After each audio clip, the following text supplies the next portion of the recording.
Hello, I'm Rex Litta with the news update.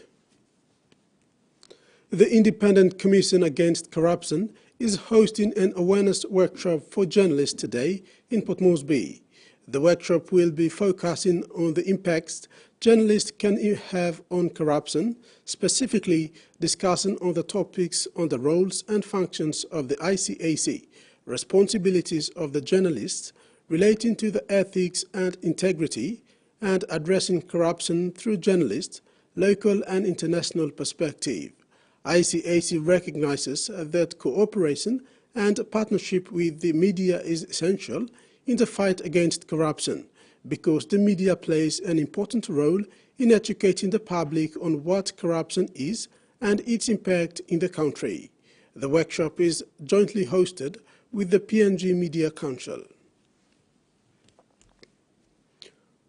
On World AIDS Day, on 1st December, Rigo District HIV/AIDS awareness team revealed that among those who tested positive with HIV at the Kwikila Hospital, the youngest was a 15-year-old girl, while the other was a 19-year-old female student.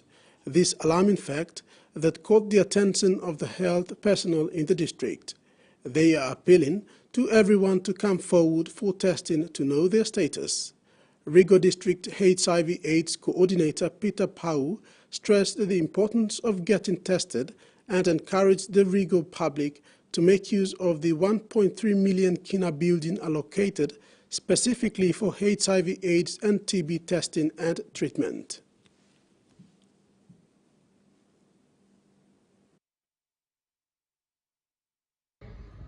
From 2016, you start Yemiga Daipla. Now when number I make contact 212. It's a very alarming number from 2016 to 2023 November last year, last month. The key to all this is test. Today, a building was given to people of Rigo worth about 1.3 million Kina is standing idle. Nobody is coming in there. The Kokopo main market in East New Britain has been declared as the first model healthy marketplace in Papua New Guinea. The declaration is based on the World Health Organization's and National Department of Health's Healthy Island concept. WHO representative Nola Nandraway said the standards include water and sanitation, waste management and general layout and operations of the market.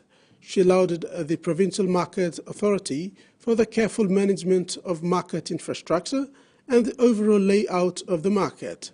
The concept of healthy islands was developed in 1995 during the first Pacific Health Ministries meeting in Yakuta Island, Fiji. The market declaration follows a week-long training at the Gazelle International Hotel for environmental health officials and provincial market managers. The Mamuk Kuni Development Association was formally launched over the weekend in Port Moresby. The Mamuk Kuni Development Association was established to promote the interests of the Mamuk Kuni-speaking people of the Abelam tribe in East Sepik Province. Women and youth have thrown their support behind this initiative. The association intends to work in collaboration with government, churches, NGOs and development partners to implement sustainable development goal programs and project initiatives for the people. Director General of NARI, Dr. Nelson Simbikan, is from the Abelam tribe. He explained the significance of the association and how it will drive participation among the people. It is increasing at a faster rate. The population density is high. There's less land now for agriculture, for planting food to eat.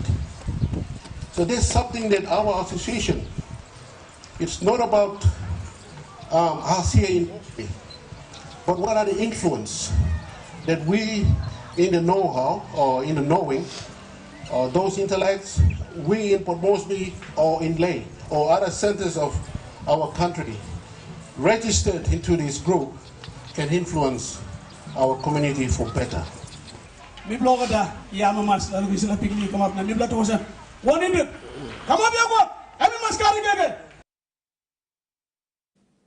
In regional news, the Israeli military says it has expanded its ground offensive against the Hamas militant group to every part of the Gaza Strip as bombardments continued to intensify in the south of the third day of renewed war after the ceasefire collapsed. Israeli strikes hit a refugee camp and southern cities where Gazans were previously evacuated to. Gaza's health ministry said on Sunday that 15,523 people, nearly 70% of them women and children, have been killed in Gaza during the nearly 2 months of warfare. The renewed fighting has heightened concerns for 136 Israeli hostages who, according to the Israeli military, are still held in Hamas and other militants in the Gaza Strip.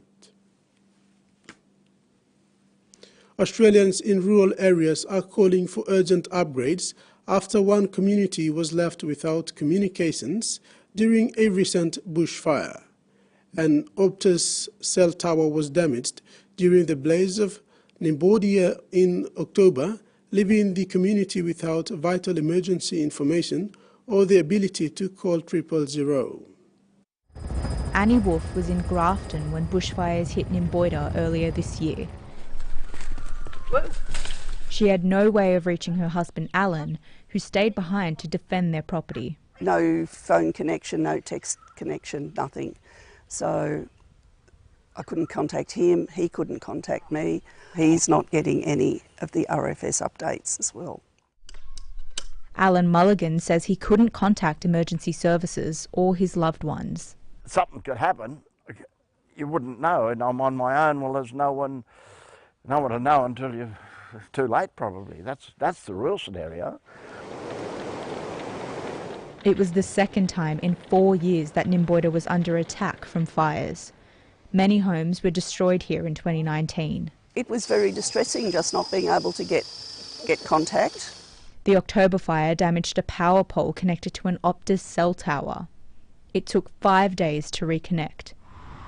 Optus apologised, saying earlier attempts to use a generator to restore power had failed. There were appliances on the ground to help us, teams on the ground. All we had to do was ring 000 and they would come.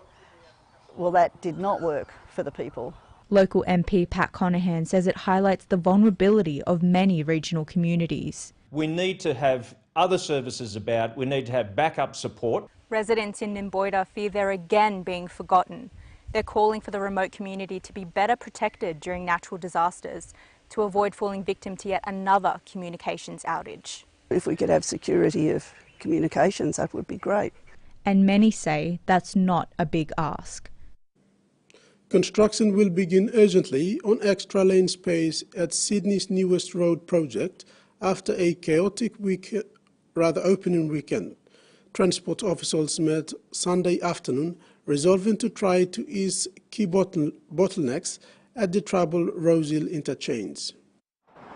A freewheeling weekend reprieve ahead of an anticipated return to the weekday peak hour crush. Terrible. I mean, obviously it was supposed to help us, and I think it's going to be a disaster. We live in Balmain. I'm afraid of it. I go completely around another way to avoid it. We'll see what happens tomorrow morning. It's been, a few days now that we've been struggling with this. Transport officials were summoned to an emergency Sunday afternoon meeting with the Roads Minister John Graham to canvass options for easing the mass traffic jam. But a quick fix doesn't seem to be on the cards. We also have to take into consideration unintended consequences of decisions that will be made in the heat of the moment that end up being worse for the road network. You can't funnel all of that traffic into one lane on Victoria Road without causing serious problems and flow-on effects.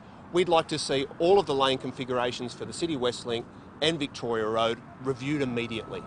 He's organised a community meeting this Thursday to let locals have their say. The Premier says any changes need to be carefully thought through. I don't want to repeat the mistakes of the previous government where they promised a smooth run-in for millions of people into the city, the road opens and we get the exact opposite. After today's emergency meeting, they've announced some modest changes that they think will help ease the pinch points. They'll add a second lane to the City West link where it approaches the Anzac Bridge, but it's only over a 400-metre stretch, so it will funnel back into one lane. They'll also look at adding extra lane space to Victoria Road. Now, construction will start this week, so any benefits will still be a week off. In sports, PNG boxer Arthur Lavalo believes that he was robbed of his opportunity to bout in gold medal playoff at the recently concluded Pacific Games at Solomon Islands.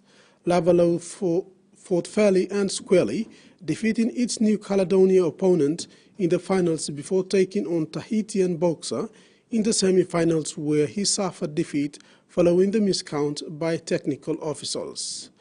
Lavalo said he had a good first quarter, bout giving multiple headshots to the Tahitian opponent.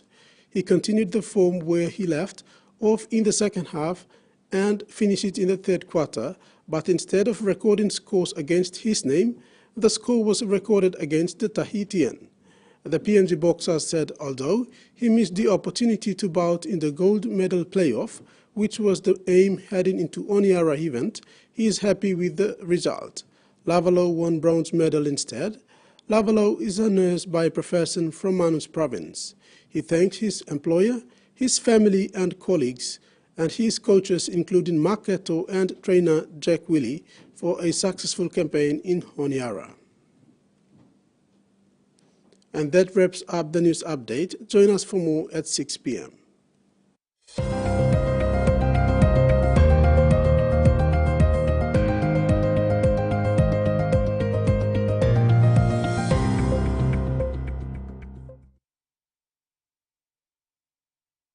Leaves Australian soil. Hi, I'm Tanya Bale. I'm excited to show off a part